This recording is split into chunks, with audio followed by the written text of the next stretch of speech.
Hi, and welcome to this episode of John's Model Kit Review.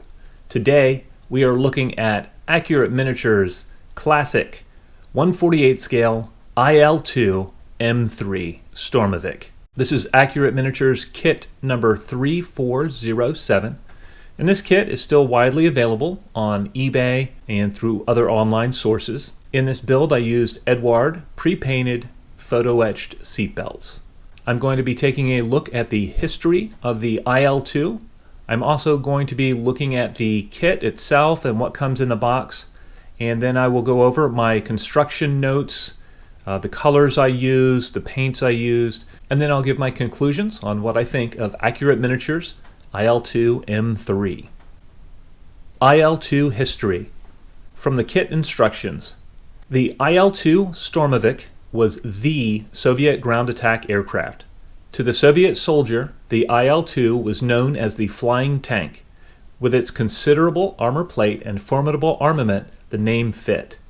First flown as a single-seater, Type 1, the IL-2 Type 2 was developed to provide better protection from rear attack when a gunner's position was added. With the Type 3, the wings received a sweep to correct for the change in the center of gravity due to the addition of the gunner's position. Despite all of the armor plate and impressive armament, these aircraft suffered appalling losses. Even when production reached 1,000 aircraft per month, the new planes barely equaled attrition. By May of 1945, over 36,000 of these tank-busting aircraft had been constructed, more than any other military aircraft in history. This heavily armored and armed plane ranged over the battlefields of Russia and harassed German ground forces all the way to Berlin in 1945. While more than 36,000 IL-2s were produced, fewer than a dozen examples survive today.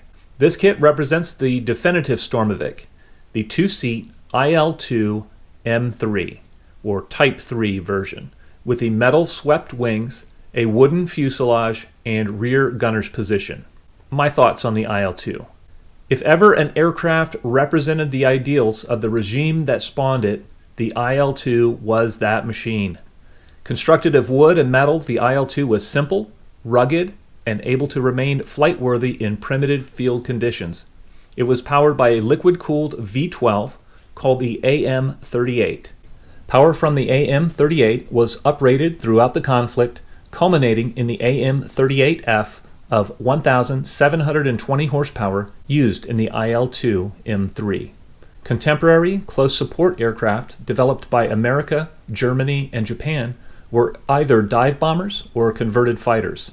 Those machines minimized exposure to ground fire through speed and angle of attack and were less armored than the IL-2. From the outset, the IL-2 was designed to operate at low altitudes over the front lines where exposure to ground fire was constant. It was purpose-built with extensive armor for the engine, the pilot, the cooling system, and the fuel tanks. Even the sliding canopy section for the pilot has minimal glass area for added protection and makes the Sturmovik look like a flying tank. One area where the Soviets were ahead of the rest of the world at the outset of World War II was in the development of aircraft weapons. I always thought of rocket weapons as a German development, but the Soviet RS-82 rockets were in use from the first day of the war to the last and fitted to every Soviet aircraft in use, including fighters, bombers, ground attack aircraft, etc. The RS-82 was used as an air-to-ground weapon and as an air-to-air weapon. Early IL-2s used up to 32 of the RS-82 rockets. Later Sturmoviks, the subject of this kit, used 4 of the larger RS-132 rockets, 2 250-kilogram bombs, 2 7.62mm wing-mounted machine guns, 2 hard-hitting 23mm VYA cannons, also in the wings, and a 12.7mm UB machine gun for the rear gunner. Some IL-2 M3s were further optimized for the anti-tank role with the fitment of 2 37mm NS OKB-16 automatic anti-tank cannon. These weapons were able to penetrate all but the frontal armor of the fearsome Tiger tanks. Use of the 37mm guns required the removal of bombs, rockets, and the wing-mounted 23mm cannon. The 37mm cannon pods were included in the kit and the instructions even cover the deletion of the 23mm wing guns if you choose that option. The kit. Accurate Miniatures Ilyushin Il-2 M3 Sturmovik was released in 1997 and received rave reviews at the time. When it debuted, it was deemed the most accurate Il-2 M3 in any scale. It had an excellent interior, state-of-the-art surface detailing, minimal flash, excellent instructions, and these were to be followed. It had good quality decals for one aircraft, decent clear parts, weighted or non-weighted tires, and it was accurate in shape and dimension. The kit was well molded in shiny, light gray plastic. I decided to give this one a go because Tamiya had released their Il-2 M3. When I saw the build reviews of the Tamiya, I really liked the rugged look of the completed models of the Sturmovik. Since I had this kit in the stash and am far too cheap to spend $65 for a kit, I started building. Other than a set of pre-painted Edward seat belts for the pilot seat, this one was built completely out of the box. Construction. Assembly of the Accurate Miniatures kit began with careful review of the instructions. For the size of the finished kit, there were not too many parts. I removed most of the parts from the sprues and cleaned up any sprue attachment points and minor flash.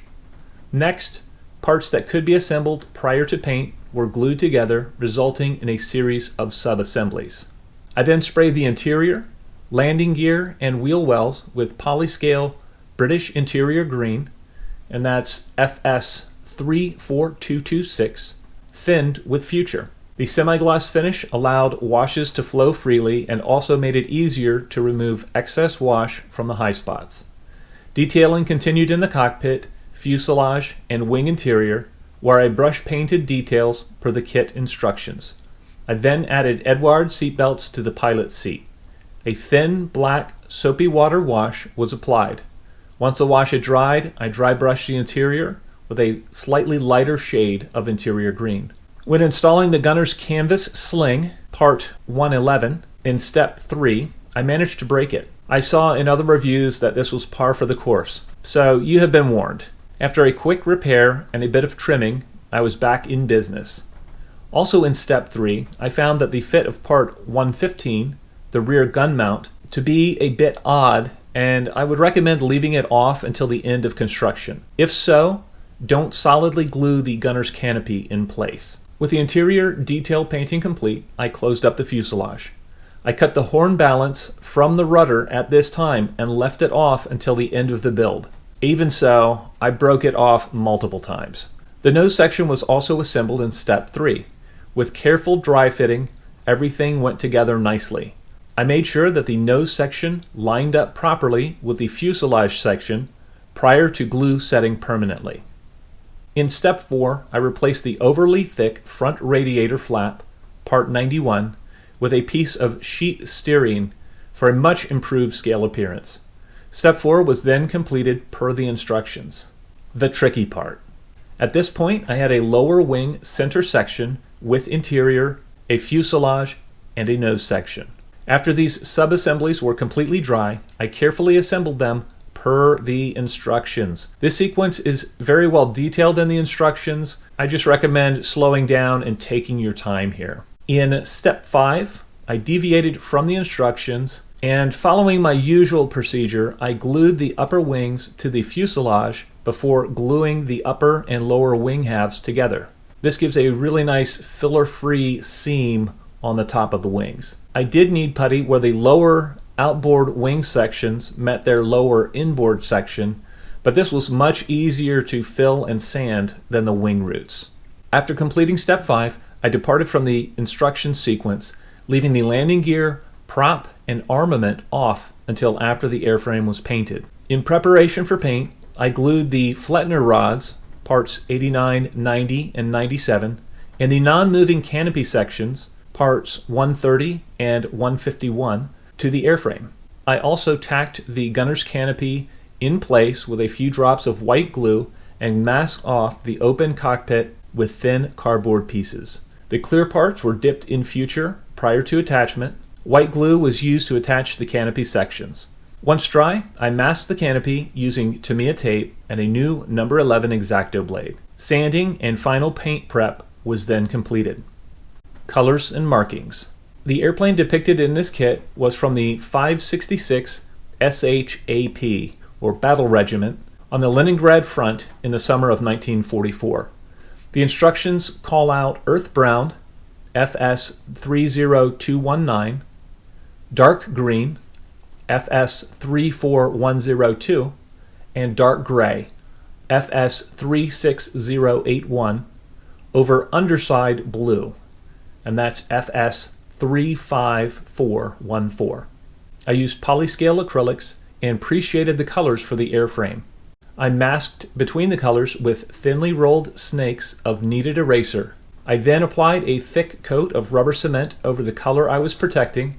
This technique is much faster for me than cutting paper or tape masks, and it keeps out paint better than any method I have previously tried. Once the paint was dry, the rubber cement peeled right off. I had no ill effects due to the rubber cement reacting with the underlying acrylic paints or peeling them off. Next, I used pastels to emphasize the panel lines and dirty the airframe a bit. These planes saw hard use, but they weren't around long enough to get too weathered. I then sealed everything with a coat of Future in preparation for decals. The kit markings went down beautifully. I wetted the area receiving the decals with Micro Set. Once in position, the decals responded well to an application of Microsol. After weathering the decals, I gave the plane a final semi-gloss clear coat. The landing gear and other fiddly bits were added at this time. All gun barrels were drilled out with a pin vise. To get the sliding section of the canopy to sit correctly, I had to thin the inside rear and lower edges significantly. I left the gunner's canopy section loose to display the kit with it on or off, as was often done in the summer months. Final touch-ups, weathering, and detailing were then completed. Conclusions. I'm very happy with the end result, and the finished kit looks tough on the shelf. It is still a really nice kit. With a little patience, dry fitting, and careful reading of the instructions, it turns out great. The newer Tamiya kit has some finer detail in places, but you have to look really closely to see it. Tamiya's Il-2 M3 may also be a bit easier construction-wise, but it's a matter of degree due to the inherent complexity of the Il-2's engine intake. As far as accuracy, the nose profile of the Accurate Miniature Sturmovik is slightly flatter on top than that of the Tamiya. It is hard to tell looking at photos of the actual aircraft which one is more correct. I like the comprehensive painting instructions of the Accurate Miniatures Il-2 far better than the Tamiya painting instructions. Finally, the Accurate Miniatures kit is still readily available for a fraction of the cost of the Tamiya Il-2 M3. I paid around $15 for mine. If you only build the latest and greatest, then the Tamiya Sturmovik is your bird. If you want a great model of this tough-looking and historically significant aircraft at a reasonable price, then Accurate Miniatures Il-2 M3 is a real contender. I look forward to building my Accurate Miniatures Il-2 single-seater in the future. Recommended for modelers with a little bit of experience. I would love to know if any of you have built this kit and what your thoughts are. Feel free to leave comments in the comment section below. I hope you found this video entertaining and informative, and until next time, model on.